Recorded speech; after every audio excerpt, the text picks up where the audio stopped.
I'm Antoni Chan, consultant rheumatologist from London, United Kingdom, reporting here for Room Now at ACR22. We've had a lot of interesting presentations at ACR22, and one of the topics that I'm really interested in is how we can reduce delays to diagnosis. One of the issues we have in the field of axial spondyloarthritis is the long delay, where patients can spend years prior to a diagnosis. Here in the United Kingdom, the average time is 8.5 years. We have a project nationally called the Gold Standard Project to try to reduce that to 1 year. One of the interesting presentations at the ACR22 comes from Dr. Nelly Ziade, who is very kindly been able to join us today, and we want to talk to her about two of her abstracts. First is 1512, and then we'll be followed by 1517.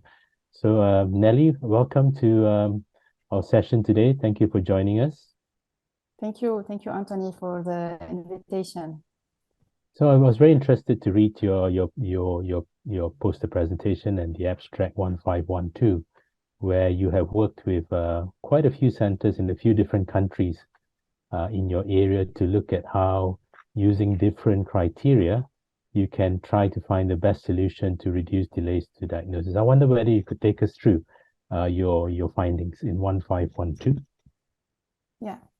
So diagnostic delay, as you said, Antoni, is a universal problem, but there's a lot of heterogeneity between the different countries and the different regions of the world.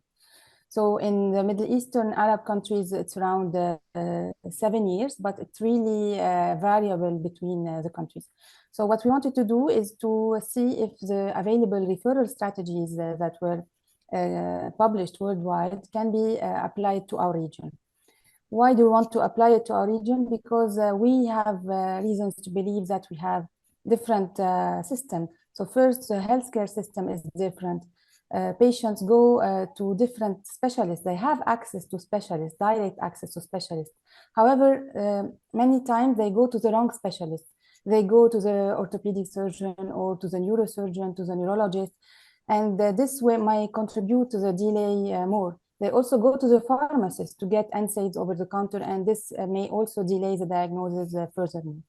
So this is one reason. The second reason is that also HLA-B27, which is a very important parameter in the referral strategy, has a lower prevalence in our countries, and so its utility in referral might be different.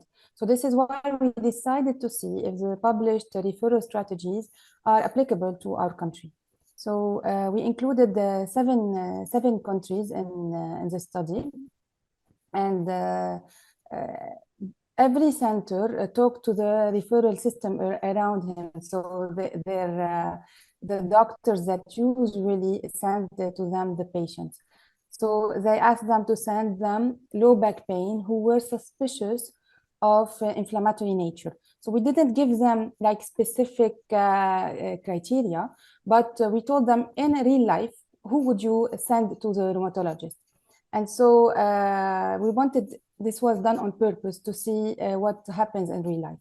So the referring physician sent the patients to the doctor, and the doctor opinion, the rheumatologist's opinion, was the gold standard. And so we looked at all the parameters. This was prospective. We included 515 patients from 7 Middle Eastern Arab countries. And these patients were checked clinically, and we did also HLA-B27, and we did MRI of the sacroiliac joints. And we did the final diagnosis by the rheumatologist. And the test was to see which referral strategy works best. So for the 515 patients, 48% had axial SPA, 43% had no axial SPA, so confirmed no axial SPA. There was an alternative diagnosis. And in 9%, the diagnosis was still uncertain. So the optimal referral strategy was the master strategy. So we tested 10 strategies for this. So the master strategy is based on inflammatory back pain, on good response to NSAIDs, on positive HLA-B27, and on SPA family history. Now we looked furthermore to see if we remove HLA-B27. So if we choose a strategy without HLA-B27, and then the radar strategy was the best. So the radar strategy is based on inflammatory back pain, good response to NSAID, and any extra musculoskeletal manifestation like psoriasis, IBD, or uveitis. So we hope that when we identify the correct referral strategy, now the second step is to implement it in our community and hopefully reduce the diagnostic delay. This is excellent work. Obviously, it's a real world data, which is obviously very helpful. And going forward, knowing that your prevalence of B27 is quite low, would you think that you might be using either the master or radar or a combination in your next step? Yes, so I think it will depend also on the available resources. If we have access to HLA-B27, so we have like some countries who have a high level economy and some with a very low or middle income economy. So I think that the HLA-B27 has a low prevalence. However, the specificity is very high. So once it's positive, then you are like more than 95% sure that the patient has axial SpA. So maybe when there is a good resources, good socioeconomic level, it's always good to have objective measures, and it's easier also for the referring physicians. So the master would be a good option. However, in countries where you have a low income, so you can use without the HLA-B27, but you have to be more, so you can use a radar strategy, but you have to teach the referring physicians about the extra musculoskeletal manifestation. So you have to ask about psoriasis, IBD, and uveitis. So one of the things that came up quite strong was enthesitis in your table in the XBAR versus the non-XBAR group. How good are we, do you think, in training our colleagues in detecting enthesitis as a predictor of future XBAR? Yeah, so it could be anything. It could be like people may label fibromyalgia as enthesitis. So I agree that this parameter is not very easy to implement in referral strategy.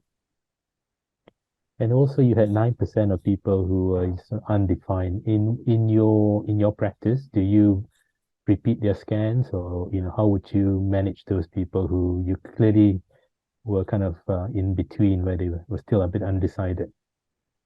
Yes, these people are people who need to be closely followed up. So we need to monitor them properly to explain to them that this could be axial SpA or not. So we need to monitor you closely. Of course, if you have a high clinical suspicion, we repeat the MRI of the sacroiliac joint around 1 year later. Nevertheless, we can also benefit from new biomarkers, and so maybe this is a good introduction to the second. This comes to the next. We should come to the next study, which is very interesting. This is abstract 1517. So where you looked at the utility of CD74, you looked at different isotypes of the immunoglobulin. So can you just give us a background? What made you choose this CD74? Yes, so the idea was discussed maybe a few years ago when we presented our first review that HLA-B27 was low in Middle Eastern countries and that we need a new biomarker to help us diagnose our patients and reduce the diagnostic delay. So our German colleague in Hanover and German, Professor Thorsten Witte and Professor Xenophon Baraliakos, were working on this CD74 antibodies, and they proposed that we test it in our population. The problem actually was less of a problem in Europe because HLA-B27 was a very good biomarker. However, in our countries, we needed a different biomarker. So what we did a first study that we published in 2019. We compared people with confirmed axial SpA to healthy blood donors, and we found a good association between anti-CD74 and this and axial SpA. However, around the same time, there were even other studies that confirmed this association, and other studies like studies from China and a study from Netherlands who found that there was no association. So we were started thinking, what was the problem? Why did we find an association? And some of other teams found an association and others didn't. So, of course, one of the first ideas that come to mind is a genetic background. So the Chinese study didn't find any association, whereas Middle Eastern studies like from Egypt and European studies from Russia, from Western Europe found an association. So we thought maybe this could be genetic. And the second thing is that the comparator arm was also different. So the Dutch study compared axial SpA to low back pain. This was a space cohort, this spondyloarthritis cohort early cohort.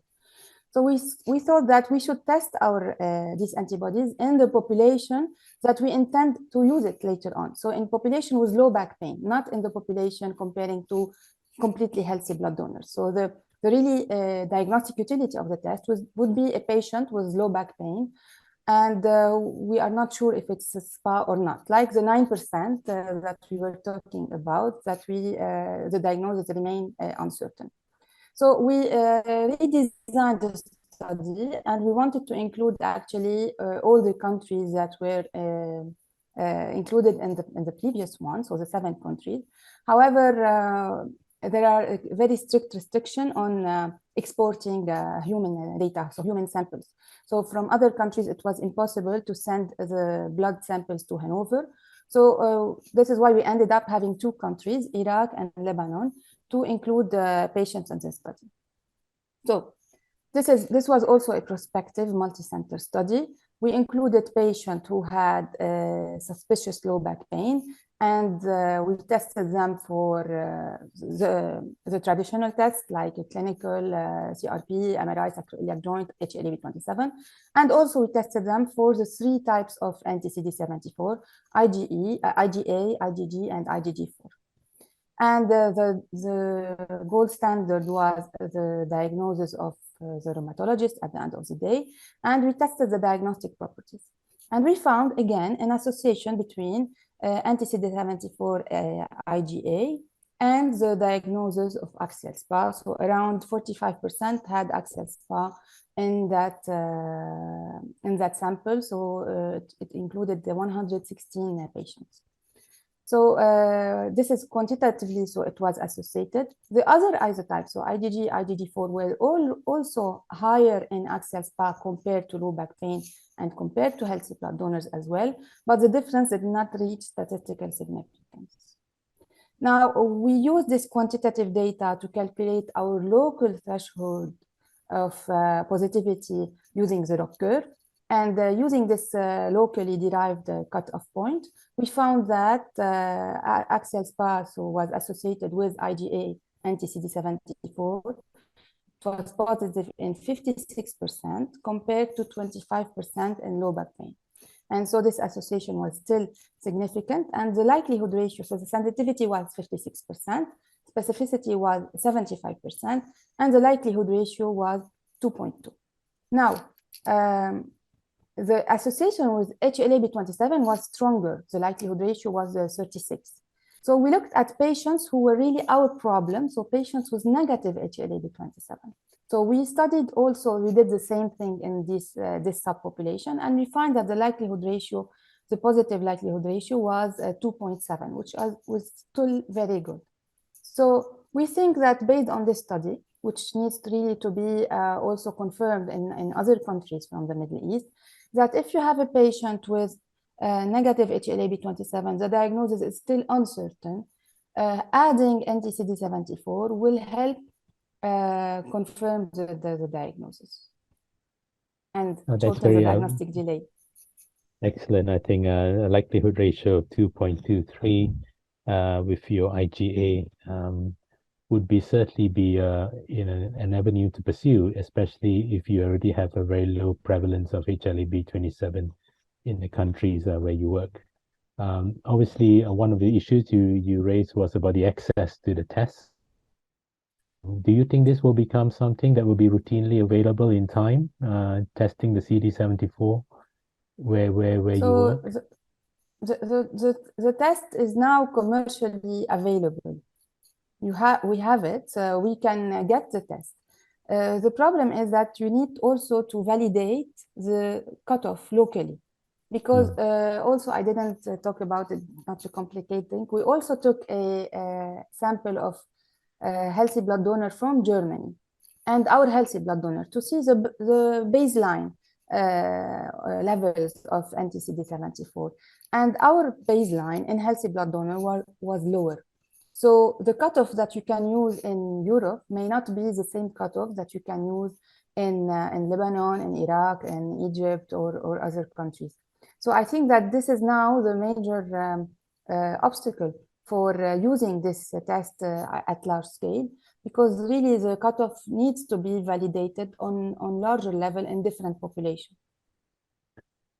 Excellent. I mean, you're doing validation and you're making it suitable for your local population. So what's the future? I mean, it's 7.1 years, I think, if I read on your study Yeah. for AS, 5.9 in total for everybody, but 7.1 for the XPAR group. So going forward, what do you think will be the combination? Do you have a bit of master, a bit of B27, a bit of CD74? What combination would you think you'll be using in terms of clinical and laboratory criteria to try to reduce your time to diagnosis? Yes, I think that the most useful parameter is still the clinical parameter. So you have inflammatory back pain that is recurrent in all referral strategies, in all systems. That this is the main criteria, and I think this can be used in variable campaigns, awareness campaigns, contact with our referring physicians. So as I said in the beginning, the referral system, the healthcare system is different. So we need to really create awareness among these specialists to see the patient as first line. So they can be aware that in case of inflammatory back pain, what is inflammatory back pain? Maybe ask a question or two, so more good response to NSAIDs, family history, or extra musculoskeletal manifestations. And it would be the simplest way to refer the patient. So if we want to add a biomarker, we need to do like some cost effectiveness studies. So far, for example, CD74, we should not be very high cost, but we don't know yet. So what we did was not a cost effectiveness study. But I think that first, awareness on clinical parameters, especially inflammatory back pain. Second would be extramusculoskeletal manifestation. Available biomarkers, already CRP, like 50% of Axial SPA group were CRP positive, whereas less than 20 were CRP positive in the control group. HLA-B27, if positive, then it's great. If it's negative, then you will need a second biomarker. And I think that at that time, the CD74 would be useful. Well, thank you very much for a very comprehensive study, both clinical and laboratory. And I think globally, we're all driving towards a common goal to reduce delays to diagnosis, to reduce morbidity and suffering for our patients. And what is important is that we adapt to our local situation in terms of population, understanding of our population, and also the resources that we have. So, Nelly, thanks very much for your time. I hope you will enjoy the rest of ACR22, and thank you for your time. So I'm Antoni Chan reporting for Room Now here at ACR22.